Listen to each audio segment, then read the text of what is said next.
Olá pessoal, sejam bem-vindos a mais um vídeo, a mais um react aqui do nosso canal.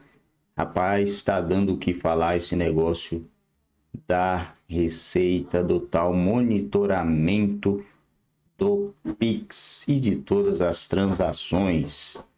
Isso aí é um combustível muito forte para derrubar essa turminha que está aí. Eles, por autoconfiança, miraram uma bazuca para o próprio pé e apertaram o gatilho. E isso aí vai ajudar muito no empichamento do Barbudinho e de outras pessoas também, né? Deixe seu like, se ainda não é inscrito, se inscreva no canal e vamos juntos para mais um vídeo. Boa noite, seja bem-vindo. Caute a confusão dessa normativa da Receita Federal que passou a viger a partir do dia 1º de janeiro. Continua e agora alguns integrantes do PT atribuem aí, claro, querem encontrar um bode expiatório.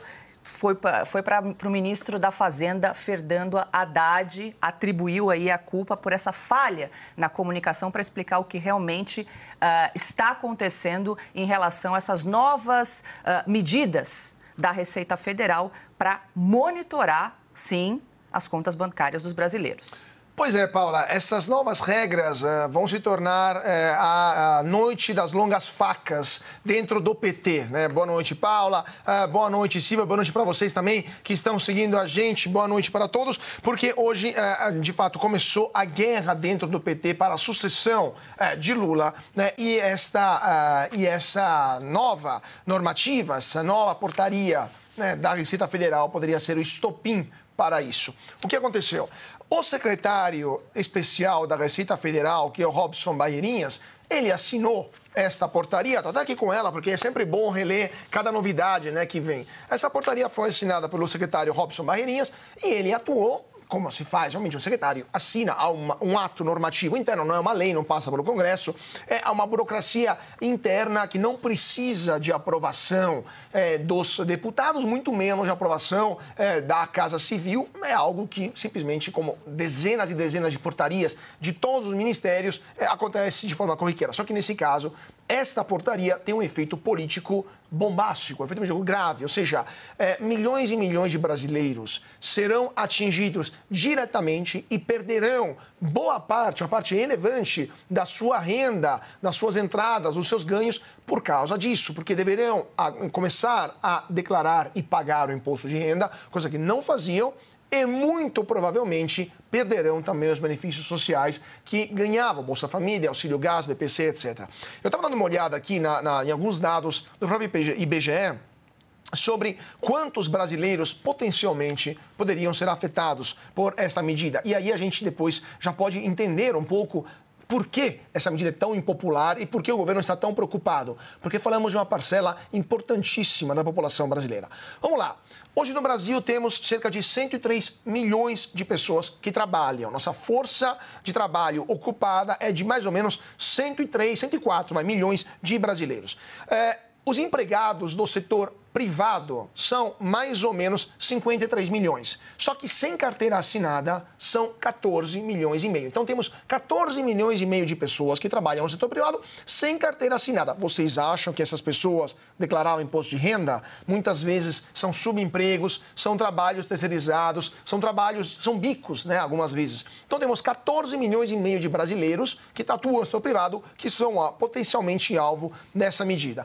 Depois temos as empregadas domésticas, as trabalhadoras domésticas, cerca de 6 milhões de empregadas domésticas. E vocês acham que uma trabalhadora doméstica, que muitas vezes não completou o primeiro ciclo de estudos, tem a capacidade de entregar o imposto de renda feito com um software ultra complexo, tem que baixar num computador e tem que enviar? É óbvio que isso não vai acontecer. Então, essas pessoas, naturalmente, não entregam o imposto de renda. Ao menos que o patrão faça isso para elas, mas é algo bastante raro. Ou elas paguem, muitas vezes, meio salário mínimo para um contador para fazer o imposto de renda paralela, o que faria falta muitas vezes em casa. Então temos 14 milhões e meio de brasileiros empregados no setor privado sem carteira assinada, 6 milhões de trabalhadoras e trabalhadores domésticos também que são potencialmente afetados. Temos mais no setor público, cerca de 3 milhões e 400 mil trabalhadores que trabalham no setor público sem ter carteira assinada. Então se somam também a potenciais alvos dessa medida. E depois temos 4 milhões e meio de empregadores com licença NPJ, temos 25 milhões de pessoas que trabalham por conta própria, tá? E temos mais 1 milhão de pessoas que são trabalhadores familiares, auxiliares, são os caseiros, etc. Então vamos lá. 1 milhão de caseiros, basicamente. 25 milhões de pessoas que trabalham por conta própria. Mais 5 milhões de carteiras assinadas. Estamos em 31 milhões de pessoas. Temos mais 3 milhões de pessoas que atuam no setor público, sem carteira assinada. 34, mais ou menos, milhões de pessoas. 6 milhões de empregadas públicas. 40 milhões de pessoas. E 14 milhões de pessoas que atuam no setor privado sem carteira assinada, estamos falando de 54, mais ou menos, se eu fiz o cálculo errado, mais de 50 milhões de brasileiros que poderiam ser afetados amanhã por já estão sendo afetados por essa medida. 54 milhões de pessoas que daqui a um ano terão que fazer declaração de imposto de renda e não serão felizes de ceder 20, mais ou menos, 22, 27%, depende da alíquota da sua renda para o governo. Pessoas que em agosto terão os seus dados comunicados para a Receita, em setembro poderão ter seus benefícios cortados na hora, na carne viva. Então é óbvio que isso é uma bomba política que pode afetar o governo já em um ano eleitoral. É óbvio que já está tocando o alerta vermelho lá em Brasília para tentar achar uma solução. Mas as soluções são duas. Ou isso daqui é revogado amanhã e aí o governo perde a cara frente não só à população, mas ao mercado também, e tem um problema fiscal para resolver, ou eles insistem com isso e tentam mascarar, tentam dar um jeito, mas vai ser muito difícil superar essa crise sem dar um passo para trás e anular esta portaria que vai ficar na história como um canhão contra o pé do governo do PT. Silvio Navarro, muito boa noite. O Caute trouxe aqui um pouco do tamanho, da dimensão aí dessa medida para os brasileiros. Eu queria te ouvir, logo mais a gente já vai tratar aqui da posse do novo comandante da SECOM, da Secretaria de Comunicação do marqueteiro Sidônio Palmeira, Silvio. Logo mais deve vir aí uma reforma ministerial depois da eleição no Congresso, alguma dança das cadeiras aí nos ministérios. Será que a cabeça de Fernando Haddad pode estar também aí sendo avaliada diante de algumas trapalhadas aí na comunicação, principalmente no Ministério da Fazenda, um ministério tão importante, tão crucial aí para o governo, Silvio? Paula, boa noite, querida, meu parceiro Carlo Caute, todos que nos acompanham. Paula, o comentário do Caute, ele é impecável do ponto de vista de conteúdo, de dados, mas sobretudo pela análise final. E eu vou puxar justamente de onde ele deixou. É um tiro de canhão contra o próprio governo. Talvez tenha sido a medida mais desastrada em 2 anos de Lula 3. Primeiro dado é que Fernando Haddad é alvo do próprio PT de fogo amigo. Isso não é novo. Isso vem desde o início do governo. Por quê? Porque aquela ala mais carnívora, aquele PT mais raiz, não aceita que o ministro da Fazenda tenha portas abertas com a Febraban, com a Federação dos Bancos, que o ministro da Fazenda sente para conversar com banqueiros, com dirigentes de bancos, com a Faria Lima, como gostam de manchetar aí os autores das primeiras páginas dos jornais tradicionais. Eles não aceitam. O PT raiz é aquele PT do Guido Mantega, é aquele PT gastador, é aquele PT assistencialista. Não é um PT que conversa com bancos, porque o PT nasce disso, nasce daquela bandeira contra o liberalismo ou o neoliberalismo, como os xiitas da esquerda gostam de bradar. Então, é importante a gente colocar que o Fernando Haddad está numa berlinda desde que assumiu. Estou aqui defendendo o Fernando Haddad? De forma nenhuma, porque à frente do PT hoje tem a Gleisi Hoffmann. Ela vai embora na metade do ano, provavelmente substituída ou pelo Edinho Silva, que é o nome do Lula, ex-prefeito de Araraquara, só não um nome mais colocado já à frente da cadeira hoje pelo desastre que foi a eleição municipal. Ele não conseguiu eleger a sucessora.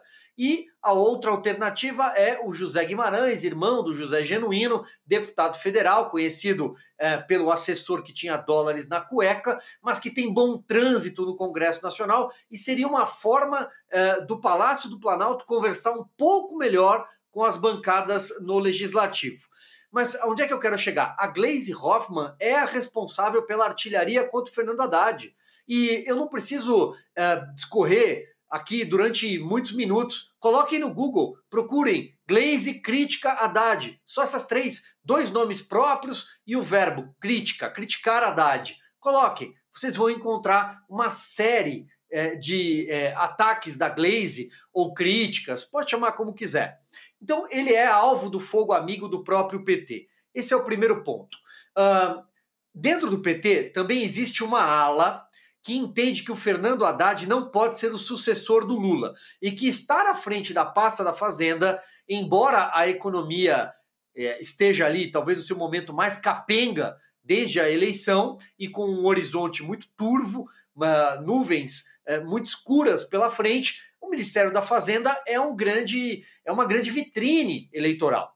E essa ala do PT mais política, e aí aparecem figuras da velha guarda, como o José Dirceu, que também, de alguma forma, está trabalhando nessa eleição interna do PT, né? José Dirceu reabilitado e ressuscitado politicamente pelas cortes superiores.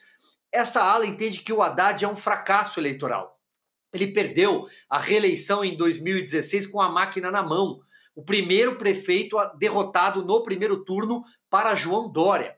Depois, o Fernando Haddad concorreu à eleição presidencial com uma máscarazinha, né? Ele dizia que ele era o Lula em 2018, o Lula sou eu, perdeu. Em 2020, ele foi uma espécie de reserva de mercado do PT, porque eles não sabiam qual seria o futuro político do Lula, então ele fica de fora. O Gilmar Tato é o candidato a prefeito com o pior desempenho da história do PT, na cidade de São Paulo, que é o coração eleitoral do maior estado da federação e do maior colégio eleitoral do Brasil. E aí ele volta às urnas em 2022 e sofre outra derrota acachapante para o Palácio dos Bandeirantes, o governador Tarcísio de Freitas. Então existe toda uma frente contra o Haddad dentro do PT. Agora, do ponto de vista da comunicação, Paula, e me alongando aqui um pouco nessa fala inicial, porque talvez esse seja, eu vou repetir aquilo que falei na abertura da fala, o maior tiro no pé ou de canhão, segundo o Cauty, que o PT conseguiu dar contra o próprio governo. Vai ser muito difícil desfazer essa história do Pix. O PT imediatamente já contratou um marqueteiro para o lugar do Paulo Pimenta, ou seja, vão repetir a fórmula do mensalão com o Duda Mendonça e do petrolão com o João Santana, que é ter um marqueteiro elaborando a forma da máquina pública, do executivo, se comunicar. O PT vai tentar criar rótulo, vai tentar dar uma nova estampa para um governo fracassado, mas vai ser muito difícil comprovar aquilo que eles querem, que é uma fake news a história do Pix. Não é uma fake news, é verdade. Não foi falha de comunicação, é um erro de gestão. É disso que se trata. E aí, o motorista do aplicativo já entendeu o que está acontecendo. O entregador de pizza do iFood, ele já entendeu o que está acontecendo. O Cauty citou as funcionárias que trabalham nas casas, né? As diaristas, elas já sabem o que está acontecendo. Então, o brasileiro sabe que agora chegou a hora do PT, do Lula, taxar o povo mais pobre. É disso que nós estamos falando aqui. Bom, e essa decisão da Receita Federal de monitorar transações financeiras acima de R$5.000 realizadas provocou muito mais do que críticas. Nas redes sociais surgiram memes e paródias sobre o assunto e a gente selecionou alguns aqui para compartilhar com a nossa audiência. Cauty, está aí um pouco de humor para mais essa tragédia que a gente está acompanhando. Tem aí alguns memes que estão circulando, mas vale lembrar que não há taxação sobre o Pix, isso é importante a gente deixar claro. E os bancos, as instituições financeiras são obrigadas a informar transações e movimentações bancárias para além do Pix, cartões de crédito, transferências bancárias, pagamentos, tudo que passado o valor ali dos R$5.000 para a pessoa física e R$15.000 para pessoa jurídica. E até queria aproveitar, Cauti, fazer mais uma pergunta, porque você falou do Barreirinhas, né? Entrei aqui no site do Ministério da Fazenda. Eles, claro, rapidamente tentaram desfazer aí a confusão, mas realmente está bem complicado para o governo a situação, para explicar essa normativa. Mas eu queria te perguntar, trazer o seguinte aqui, Cauti, o que disse o Barreirinhas no site aqui da Receita. Do Ministério da Fazenda. Quem precisa da atenção da Receita Federal é quem utiliza esses novos meios de pagamento para ocultar dinheiro ilícito, às vezes decorrente de atividade criminosa, de lavagem de dinheiro. O foco da Receita é para eles, não é para você, trabalhador, pequeno empresário. Fecho aspas. Essa justificativa de... Bom, pessoal, é para monitorar a bandidagem, então, é o que eles falam. De fato, ou de certo, será que existe algum bandido que compra drogas ou armas via Pix? Fala, ó, já mandei aí os milhões, passa para cá as armas. Será que tem isso? Será? Difícil, né? Será que aquelas malas de dinheiro que foram presas naquela época poderia ter sido feita em TED ou DOC? Por que não foram? Estão querendo enganar o povo mais uma vez. Na verdade, enganaram o povo, né? O povo mais abobalhado. Esses foram enganados. E aí, todo mundo paga o pato. Uma certa quantidade das pessoas acreditaram na promessa de picanha e prejudicou todo mundo, cara. Mas prejudicou a outra metade, né? A escolha mal feita da metade da população prejudica a outra metade, simplesmente porque são pessoas de um QI muito abaixo, que acredita que o traidor não vai trair mais uma vez. Você acreditar uma vez até vai, né? Até vai. Mas já são 16, 20 e poucos anos com esses caras aí. 20 e poucos anos. E acreditar que ele vai, que ele iria mais uma vez, que não, nunca mais isso vai acontecer. Aí veio a presidenta e foi empichado. Já vinha o barbudinho já capengando. Aí veio a presidenta e foi empichado. Aí agora de novo, pela terceira ou quarta vez, o cara vai enganar de novo e ainda fala, olha, eu não vou enganar o povo mais uma vez. Eu não vou enganar o povo mais uma vez. Cara, o cara fala isso na cara limpa, na cara de pau. E os bobó xira-xira vai lá e vota no cara.